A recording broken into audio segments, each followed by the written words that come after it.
Hello, welcome to the News Broadcast Daily, and following are today's highlights. Party, government and National Assembly leaders met Myanmar President Thein Sein in Hanoi on March 20 and 21st. TRUYnh President's visit aims to deepen ties with Vietnam. Quảng Ninh aims to become industrialized province by 2015.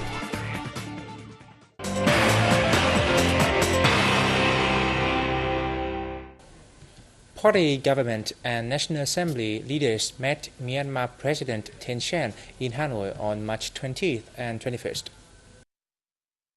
During the meeting, General Secretary Nguyễn Phú Trọng said he hopes the visit by the Myanmar president would take bilateral relations to a new height.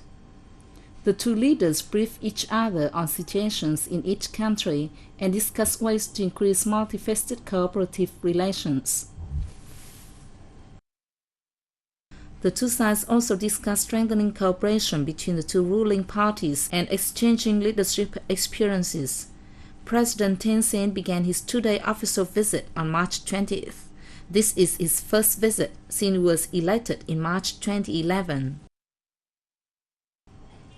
During the meeting the same day, Prime Minister Nguyễn Tấn Dũng applauded the visit, saying it will help raise the bilateral relationship to a new height. He suggested the two sides maintain an annual political consultation mechanism between the two foreign ministries and boost cooperation in the Mekong sub-region. The two sides should speed up the implementation of cooperative programs and agreements in areas agreed by the two countries' high-ranking leaders, including agriculture, seafood, forestry, finance, telecommunications, and energy, he said. President Thein Sein expressed his wish to strengthen ties with Vietnam in industry, agriculture, tourism, infrastructure construction, health, security, and defense. He said he hopes Vietnam will share its national construction and development experience with Myanmar. In his reception on March the 25th, National Assembly Chairman Nguyễn Sinh Hùng affirmed that the Vietnamese National Assembly will spare no effort to promote cooperation between the two legislative bodies. He said the two sides should coordinate to set up their friendship parliamentarians groups, creating favorable conditions to develop the two countries' relationship in a deep and effective manner, satisfying both people's aspirations. President Thein Sein said Myanmar will do its best to boost relations between the two ruling parties, state legislatures, and peoples. Chilean President Sebastián Piñera Echenique pays an official visit to Vietnam from March 21st to 25th at the invitation of President Trương Đình Sang. As the third visit to Vietnam at the Chilean state level since the two countries established diplomatic ties in 1971, the visit aims to discuss measures to strengthen the comprehensive partnership. Recently, the Vietnam-Chile partnership has been developing effectively. The two countries focus on cooperation in agriculture, fruit and vegetable export and processing, and the food industry, areas of Chile's strength. The two countries are cooperating in the traditional areas of mining and agriculture. However, we decided to extend to other areas such as finance, education, tourism, environment, and other fields of mutual concern. Chile and Vietnam are negotiating a free trade agreement, facilitating trade cooperation between the two sides. As members of the Asia-Pacific Economic Cooperation Forum, diversity and cooperation brings prosperity. The two sides signed a number of cooperative documents, such as an agreement on mutual investment encouragement and protection, an agreement on flora quarantine and protection, and an agreement on veterinary cooperation and fauna quarantine. Last year, two-way trade was valued at nearly $500 million. I believe that along with the signing of a free trade agreement and diversified activities at the upcoming Business Forum on March 23 in Ho Chi Minh City, bilateral trade will increase remarkably. A number of Chilean investors operating in banking, finance, industry, telecom and pharmaceutical products are seeking investment opportunities in Vietnam. The two governments have signed a free trade agreement and cooperated within the framework of Trans-Pacific Partnership talks. The two sides have also boosted cooperation in culture, experience sharing, and international economic integration at multilateral forums.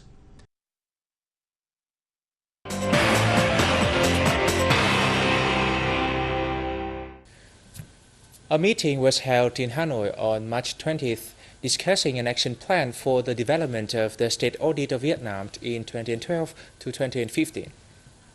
Attending the event were representatives of the UK Department for International Development, the World Bank, the European Union, the Asia Development Bank, and the Canada International Development Agency. State Auditor General TRUYnh said, between 2012 and 2015, the plan will focus on improving human resources and organizational structure, modernizing auditing plans and methods in line with international practices. At the meeting, foreign donors pledged to assist Vietnam in implementing the action plan. A WB representative suggested the State Audit of Vietnam set up a project management board, saying that WB will work with other supreme audit agencies in the world to call for their support. The northeastern province of Quảng Ninh is suggested to promote the application of advanced technologies and technological transfer to bring into full play its economic potential with an aim of becoming a modern industrialized province by 2050. This recommendation was made recently by Deputy Prime Minister TRUYnh in a government office announcement. Under the guideline, Quảng Ninh should focus on drafting and completing policies and incentives on the application of advanced technology and technological transfer in its socio-economic development.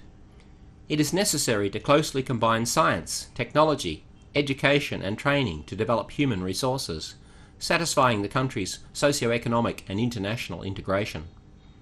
The province needs to focus its investment on scientific and technological development and create a management mechanism for these operations, as well as encourage society's involvement in scientific and technological activities and sustainable economic sectors.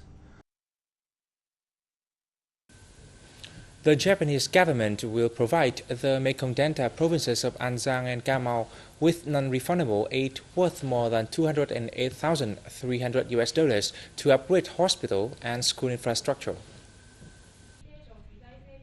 The assistance will help provide 23 items of medical and rehabilitation equipment for Tân Châu General Hospital in Tân Châu Town, An Giang Province, with the aim of improving infrastructure of the hospital's rehabilitation work. Once implemented, the project will support local people with disabilities and the elderly. In Cà Mau Province, Thới Bình District, the assistant will support a project to build new classes for the Thới Bình C Primary School, bringing a safe and special study environment for local pupils.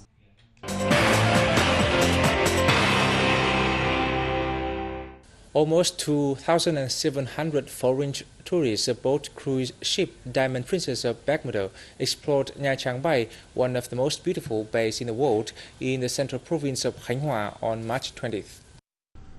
The tourists from 40 countries and territories enjoyed their 4-hour stay ashore with shopping activities, special local dishes and visits to popular tourist sites in Nha Trang City, before heading to Hong Kong on the same day. The Provincial Department of Culture, Sports and Tourism is working on a plan to develop handicrafts products as another draw to maritime visitors. The city is also expected to receive the German cruise ship Columbus on its second visit to Vietnam this year. Since the beginning of the year, Nha Trang City has welcomed 16 cruise ships carrying over 18,000 foreign visitors.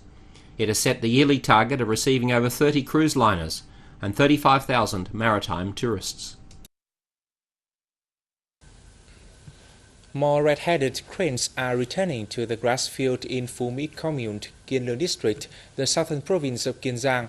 The bird is listed in the Red Book of Rare and Precious Animals of Vietnam and the world. Between 100 and 150 cranes arrived in the grass field each day since early March. The birds began to come back to the area last month after a long time of absence. The Reserve Management Board said the number of the rebels is expected to increase as the grass field has been expanded to provide more food for them. The Cham Chim National Park in Tam Nông district of southern Đồng Tháp province has also welcomed the return of some 35 red-headed cranes as flood waters have receded since late January. And this is the end of our news today. Thanks for watching and see you next time.